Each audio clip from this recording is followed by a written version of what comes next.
pertama, pengertian. Perilaku kekerasan adalah suatu keadaan di mana seorang individu mengalami perilaku yang dapat melukai secara fisik, baik terhadap diri sendiri dan orang lain. Penyebabnya adalah yang pertama, faktor predisposisi, diantaranya psikologis, perilaku, dan sosial budaya. Yang kedua, faktor presipitasi, diantaranya klien, orang lain, dan lingkungan. Selanjutnya, tanda dan gejala, yaitu yang pertama, muka merah, pandangan tajam, otot tegang, nada suara tinggi, berdebat, memaksakan kehendak, juga merampas makanan dan memukul jika tidak senang. Selanjutnya pengkajian. Yang pertama, identitas klien meliputi nama, umur, jenis kelamin, dan tanggal masuk. Yang kedua, faktor predisposisi. Yang pertama, biasanya klien pernah mengalami gangguan jiwa dan kurang berhasil dalam pengobatan. Yang kedua, pernah mengalami aniaya fisik, penolakan, dan kekerasan dalam keluarga. Yang ketiga, klien dengan perilaku kekerasan bisa herediter. Yang keempat, pernah mengalami trauma masa lalu yang sangat mengganggu. Selanjutnya, yang ketiga adalah fisik, tekanan darah biasanya meningkat. Yang keempat, psikososial. Yang pertama, genogram. Pada genogram biasanya terlihat ada anggota keluarga yang mengalami kelainan jiwa. Pada komunikasi klien terganggu, begitupun dengan pengambilan keputusan dan pola asuh. Yang kedua, konsep diri. Yang pertama, gambaran diri. Klien biasanya mengeluh dengan keadaan tubuhnya, ada bagian tubuh yang disukai dan yang tidak disukai. Yang kedua, identitas klien. Klien biasanya tidak puas dengan status dan posisinya, baik sebelum maupun ketika dirawat, tapi klien biasanya puas dengan statusnya sebagai perempuan atau laki-laki. Yang ketiga, peran diri. Klien menyadari peran sebelum sakit. Saat itu dirawat, peran klien terganggu. Yang keempat, harga diri. Klien biasanya memiliki harga diri rendah sehubungan dengan sakitnya. Yang kelima, ideal diri. Klien biasanya memiliki harapan masa lalu yang tidak terpenuhi. Kemudian selanjutnya, hubungan sosial. Klien kurang dihargai di keluarga dan lingkungan. Yang keempat, spiritual. Nilai dan keyakinan. Biasanya klien dengan sakit jiwa dipandang tidak sesuai dengan norma dan budaya. Selanjutnya, kegiatan ibadah. Klien biasanya menjalankan ibadah di rumah sebelumnya. Saat sakit, ibadah terganggu atau sangat berlebihan.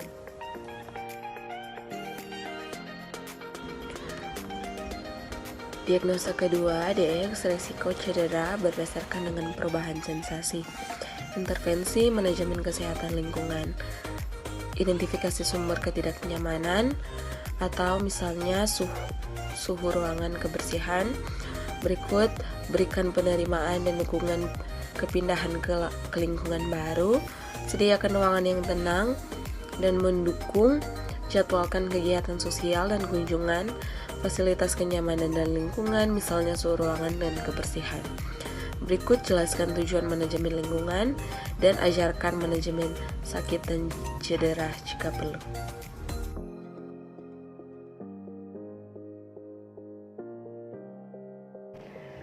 Bunuh diri adalah tindakan agresif yang merusak diri sendiri dan dapat mengakhiri kehidupan. Bunuh diri merupakan keputusan terakhir dari individu untuk memecahkan masalah yang dihadapi. Menciderai diri adalah tindakan agresif yang merusak diri sendiri dan dapat mengakhiri kehidupan. Bunuh diri mungkin merupakan keputusan terakhir dari individu untuk memecahkan masalah yang dihadapi. Yang berikut, etiologi bunuh diri. Banyak penyebab tentang alasan seseorang melakukan bunuh diri. Yang pertama, kegagalan beradaptasi sehingga tidak dapat menghadapi stres. Dan yang berikut, perasaan terisolasi dapat terjadi karena kehilangan hubungan. Dan yang berikut, interpersonal atau gagal melakukan hubungan yang berarti. Dan yang berikut, perasaan marah atau bermusuhan. Bunuh diri dapat merupakan hukuman pada diri sendiri. Dan yang berikut, cara untuk mengakhiri keputusasaan. Berikut tanda dan gejala.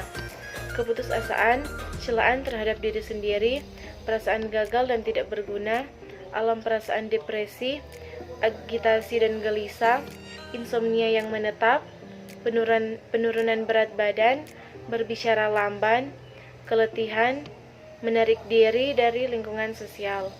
Dan yang berikut jenis-jenis bunuh diri.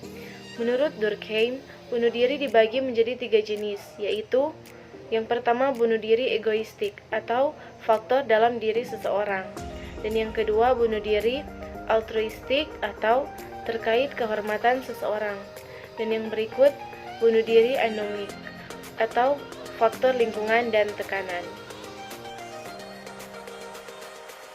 Pengkajian.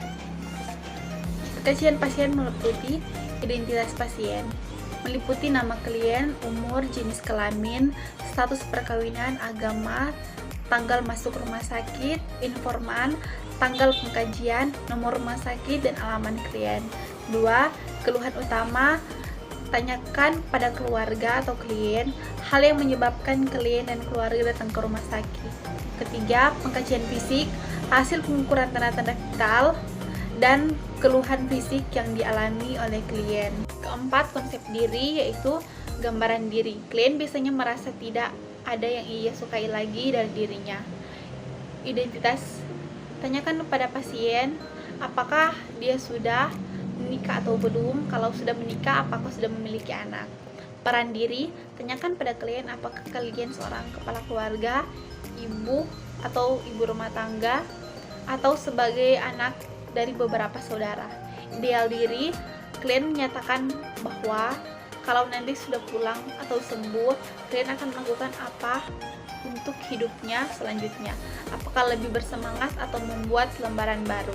Harga diri, tanyakan pada apakah klien agresif, bermusuhan, impulsif, depresi, dan jarang berinteraksi dengan orang lain. Yang kelima, spiritual, itu nilai dan keyakinan. Tanyakan apakah pasien percayakan adanya Tuhan atau dia sering mempersalahkan Tuhan atas segala yang menimpanya. Kegiatan ibadah, tanyakan apakah klien sering atau selalu atau jarang beribadah dan mendekatkan diri kepada Tuhan. Diagnosa yang kami ambil, yang pertama, risiko bunuh diri berhubungan dengan masalah sosial dan gangguan psikologis. Dengan intervensi, yang pertama identifikasi gejala risiko bunuh diri, misalnya gangguan mood, halusinasi, panik, kesedihan, dan gangguan kepribadian. Yang kedua, identifikasi keinginan dan pikiran rencana bunuh diri. Yang ketiga, monitor lingkungan bebas bahaya secara rutin, misalnya barang pribadi dan jendela. Yang keempat, monitor adanya perubahan mood atau perilaku. Yang kelima, libatkan keluarga dalam perencanaan keperawatan. Yang keenam, melakukan pendekatan langsung dan tidak menghakimi saat membahas bunuh diri. Yang ketujuh, anjurkan mendiskusikan perasaan yang dialami kepada orang lain. Yang kedelapan, kolaborasi pemberian obat anti-ansietas atau antipsikotik sesuai dengan indikasi dan rujuk ke pelayanan kesehatan mental jika perlu.